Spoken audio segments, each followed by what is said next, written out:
This man, known as Maududi for short, began as a journalist in the early 20th century and later on became a religious figure and the head of a minority militant movement in India known as the Jamaat-e-Islami. His writings had a significant impact upon the development of modern Muslim extremism, and some important excerpts are presented here. He writes, "When every method of persuasion over 13 years of preaching had failed, the Prophet took to the sword. That sword removed evil and mischief, the impurities of the heart and the filth of the soul. The sword did something more. It removed their blindness. They could see the light of truth, and it also cured them of their arrogance, arrogance which prevents people from accepting truth.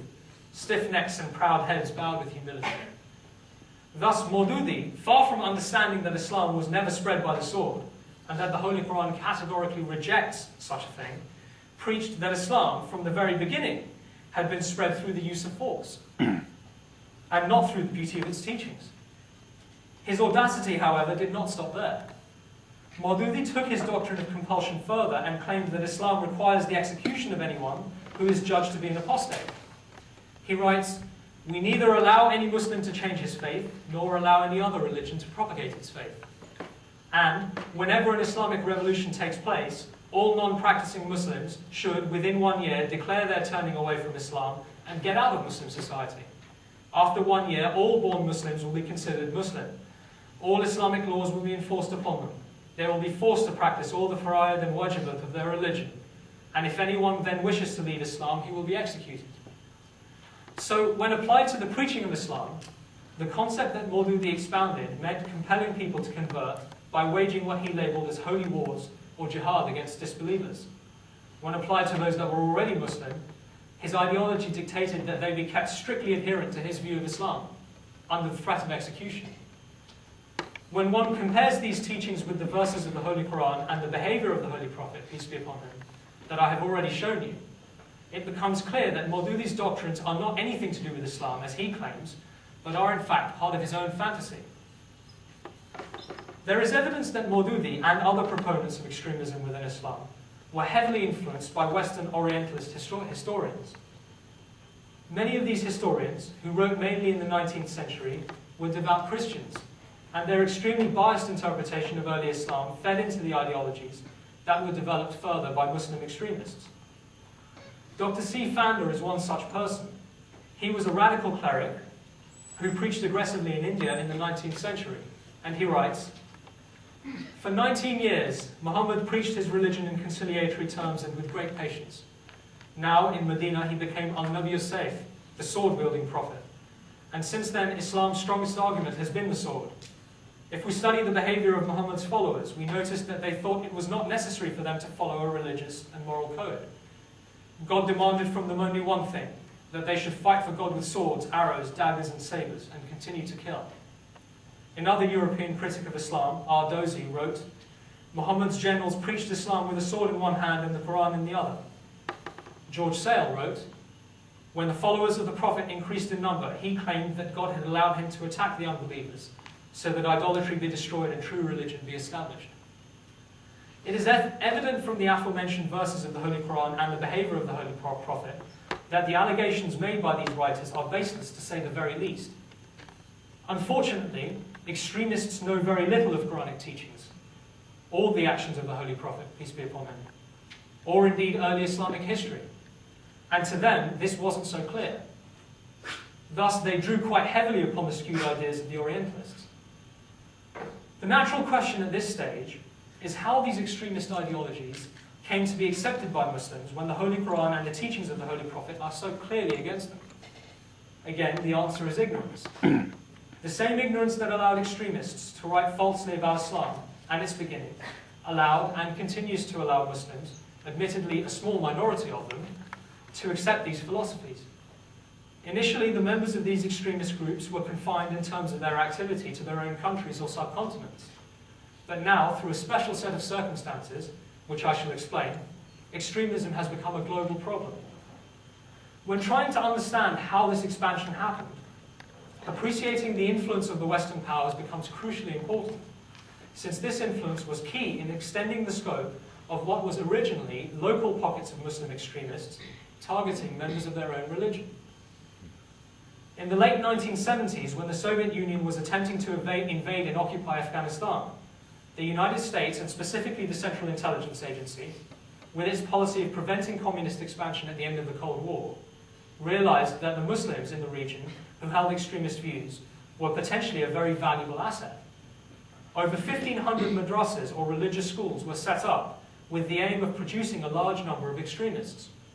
These madrasas actively promoted the teaching of Maududian doctrine and the doctrines of other extremists, and the men that these centers of indoctrination churned out went on to be known as the Mujahideen. They were highly successful in holding off the Russian army until it pulled out of the region, not least because religious zealots tend to make motivated soldiers. Many of the members of this group, who did not then return to their homes, went on to contribute to the Taliban, and there is no doubt that some of these men are important drivers of Al-Qaeda's global activity. In essence, then, the United States made a grave error. They took a highly dangerous group of extremists who had, up until then, only really been terrorizing people in the Indian subcontinent, and injected money and effort into producing an army of them to fight the Russians. Once the American interest in the region had diminished, they simply left them unchecked. And whilst this policy worked very well in the short term, the Russians, after all, never managed to take Afghanistan. It also allowed the extremists in the region to gain manpower and armaments, as well as providing them with an infrastructure to continue to indoctrinate a new generation of extremists. Whilst this factor is important in the development of Muslim extremism, it is not the whole picture. After all, some of the terrorists that we have seen making headlines are not from Afghanistan or northern Pakistan, but are from many different parts of the world. The reason for this is the development of a general state of unease and distrust within the Muslim world with regard to the West. When this feeling is superimposed onto an already degenerate understanding of the teachings of Islam and an acceptance of extremist philosophy, it serves as a very dangerous combination. But what is the cause of this ill feeling to the West, and how did it arise? Unfortunately, the cause of it is the behavior of the Western nations themselves. Where countries such as the United Kingdom once directly owned significant swathes of the world's resources, they now seek to maintain control over natural resources by installing and maintaining compliant governments in Muslim countries. This fuels the resentment of the population, which is further aggravated by the West's exercise of double standards in relation to other Muslims across the globe, clear examples of which can be seen throughout the world, but are most notable in Palestine, Kashmir, Chechnya, and Bosnia. Additionally, these Muslims also see that Islam is attacked quite regularly by those who they already feel are their oppressors.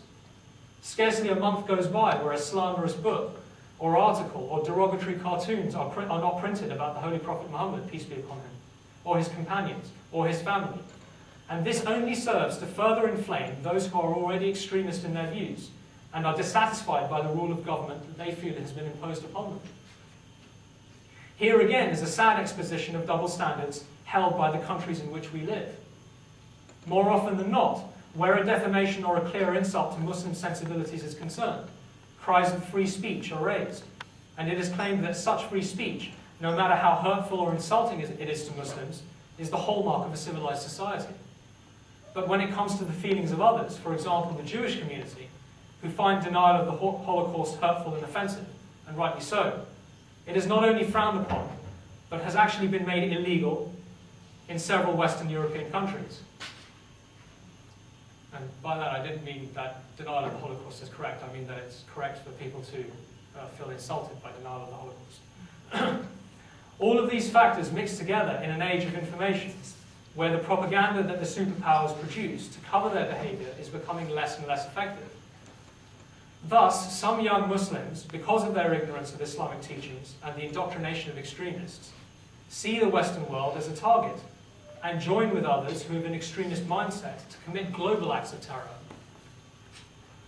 So ultimately, what is the solution to extremism within Islam? Well, just as the causes of it are multifactorial, so too are the answers.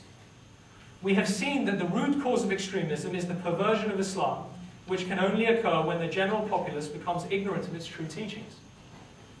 It is inconceivable that a person familiar with the verses of the Quran or the instances in the life of the Prophet, which I have mentioned this evening, could ever entertain for a moment